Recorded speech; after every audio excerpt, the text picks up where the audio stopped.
साथियों नमस्कार। जैसा कि आप सुबह से ही देख रहे होंगे अपने मीडिया चैनलों पर, या फेसबुक हो या ट्विटर हो या इंस्टाग्राम हो, सभी जगह इस बात को लेकर बहस छिड़ी हुई है कि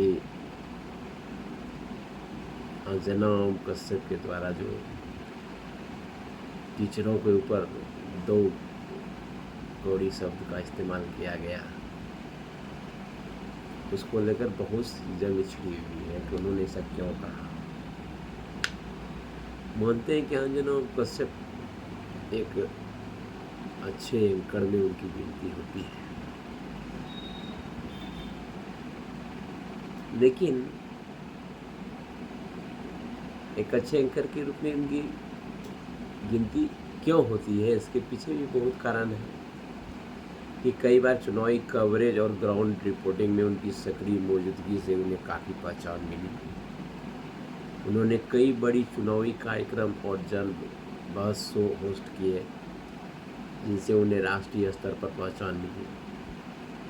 उन्हें कई बार बेस्ट एंकर और एक्सीलेंस इन जर्नलिज्म का पुरस्कार भी मिला। लेकिन इतने अवार्ड मिलने के बावजूद भी उनके पत्रकारिता पर बहुत से सवाल भी खड़े किए गए।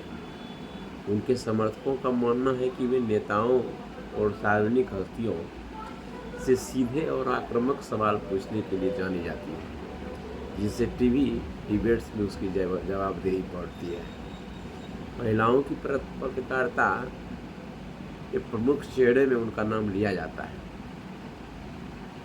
उन्हें हिंदी टीवी पत्रकारिता में एक अलग पहचान बनाई है। हालांकि उनकी शैली को लेकर बहुत मतभेद भी है।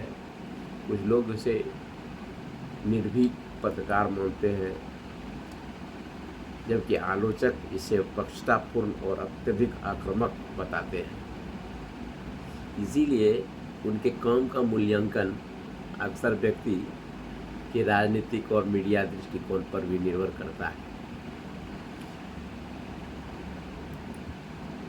और अंजना ओम कश्यप के बारे में आपको यदि जानना है तो ऐसे बहुत से प्लेटफॉर्म हैं जहाँ पर उसके पढ़ाई लिखाई के बारे में जाना जा सकता है। जहाँ तक मैंने भी रिसर्च किया है, अंजना ओम कश्यप की पढ़ाई रांची से शुरू होती है, इसके बाद दिल्ली जाती है। दिल्ली में वे स्नातक की डिग्री हासिल करती है बॉटनी से, और पोस्ट ग्रेजुएशन में भी वो सोशल वर्क पे करती है, और वो प्री मेडिकल टेस्ट भी देती है। हालांकि उसमें सक्सेस नहीं होने पर वो फिर जर्नलिज्म कोर्स कर लेती है, डिप्लोमा करती है जामिया इस्लामिया से। लेकिन All India pre medical test जो उन्होंने दिया, उसमें चयन उनका भी नहीं हुआ था। मैं मानता हूँ बहुत पढ़ी लिखी पत्रकार है और जर्नलिज्म में डिप्लोमा किया है, तो पेशा भी जर्नलिज्म चुना, ये एक अच्छी बात है। लेकिन जर्नलिज्म प्रोफेशन चुनने के बाद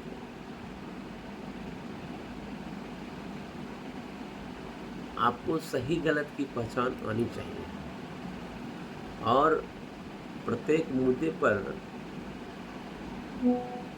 आप बेबाकी से बात करती है, मानता हूँ। लेकिन कुछ ऐसे सवाल भी हैं जिनके ऊपर बहसबाजी आपको करनी चाहिए, जैसे कि शिक्षा का मुद्दा हुआ। शिक्षा के मुद्दे पर आप अंधभक्त सपोर्टर यदि सत्ता पक्ष का करती है, ये बिल्कुल गलत बात है, बिल्कुल गलत बात है। अंजना ओम कश्यप को लेकर कई बार पत्रकारिता, डिबेट शैली और रिपोर्टिंग के कारण कई बार विवादों में रही है।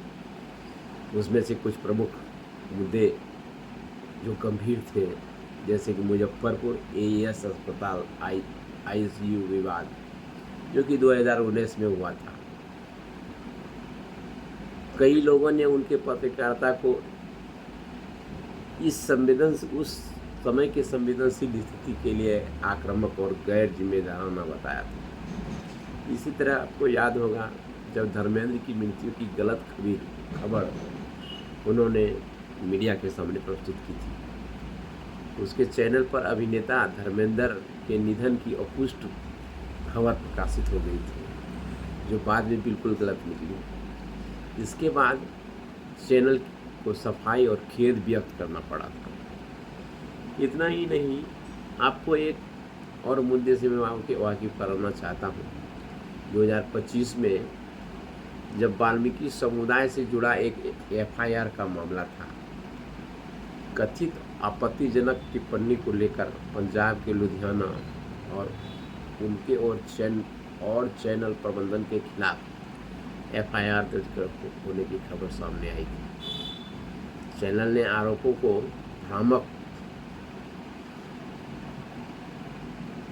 भ्रामक क्लिपिंग्स पर आधारित बताया था। सरकार, समर्थक और पत्रकारिता के आरोप बराबर लगते आ रहे हैं। कुछ मीडिया समीक्षकों और प्रकाशनों ने उन पर सत्तारूढ़ सरकार और नरेंद्र मोदी के प्रति नरम रुख रखने का आरोप लगाया था, और यह आलोचना विशेष रूप से 2019 के चुनावों में और अयोध्या कवरेज के दौरान चर्चा पे हुई थी। हाल ही में एक टीवी बहस के दौरान यूट्यूब शिक्षकों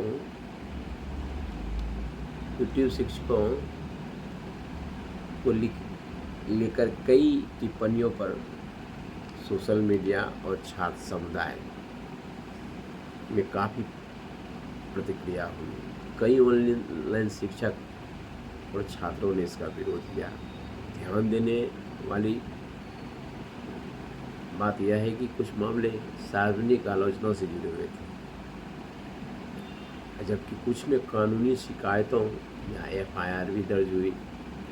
अलग अलग पक्ष इन घटनाओं को अलग अलग नज़रिए से देखते हैं। इसीलिए किसी भी विवाद को समझने के लिए आरोप और संबंधित पक्षों की सफाई दोनों को देखना उपयोगी होता है। अब मैं एक ऐसे विषय पर बात करना चाह रहा हूँ कि हमारे देश के शिक्षकों का सम्मान जरूरी क्यों है और शिक्षकों को सम्मान क्यों देना चाहिए। यदि आप नहीं देते हैं, ये सबसे बड़ी गलती है। यदि शिक्षक को दो कौड़ी का कह देते हैं तो सामान्य सामाजिक और नैतिक दृष्टि से यह अपमानजनक भाषा होती है। गलत इसलिए माना जाता है कि शिक्षकों का काम ज्ञान देना और विद्यार्थियों का मार्गदर्शन करना है। किसी व्यक्ति या पूरे पेशे के लिए अपमानजनक शब्दों का प्रयोग सम्मानजनक संवाद के अनुरूप नहीं माना जा सकता। सही तब माना जा सकता है जब किसी व्यक्ति के काम, दावे और व्यवहार की कड़ी आलोचना की जा रही हो, लेकिन तब भी आलोचना तथ्यों और तर्कों पर आधारित होनी चाहिए, न कि व्यक्तिगत अपमान पर। लोकतांत्रिक समाज में किसी शिक्षक, पत्रकार, नेता या अन्य पेशेवर की आलोचना की जा सकती है, लेकिन सम्मानजनक भाषा में की जानी चाहिए, तो वह और अधिक प्रभावी और रचनात्मक होती है। हाल के विवादों में कुछ लोगों ने इसे शिक्षकों के प्रति अपमान माना है, जबकि कुछ लोगों का तर्क था कि टिप्पणी कुछ विशेष व्यक्तियों के लिए थी, पूरे शिक्षक समुदाय के लिए नहीं। इसीलिए लोगों की प्रतिक्रिया अलग रही। संक्षेप में यह कह सकते हैं कि किसी भी शिक्षक को दो कौड़ी का कहना सामान्यतः अनुचित और अपमानजनक भाषा माना जाएगा, चाहे मतभेद कितना भी बड़ा क्यों न हो, इसे अपमानजनक भाषा ही माना जाएगा, जो कतई टीचर बर्दाश्त नहीं कर सकते। ऐसा मैं इसलिए कह रहा हूँ कि टीचर एक सम्मानजनक पद है, उसकी गरिमा बहुत अलग किस्म की है। इन बातों का ख्याल रखना चाहिए। यदि आप इन बातों का ख्याल नहीं रखती हैं, ये आपकी सबसे बड़ी गलती है।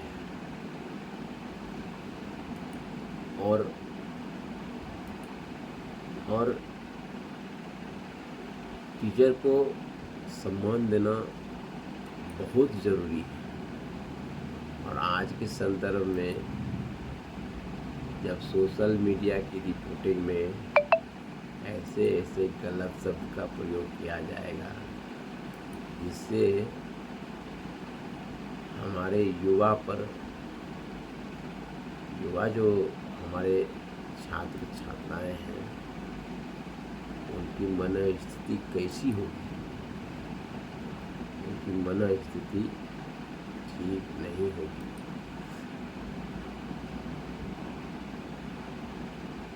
इन्हीं बातों के साथ मैं अपना वक्तव्य समाप्त करता हूँ। जय हिंद।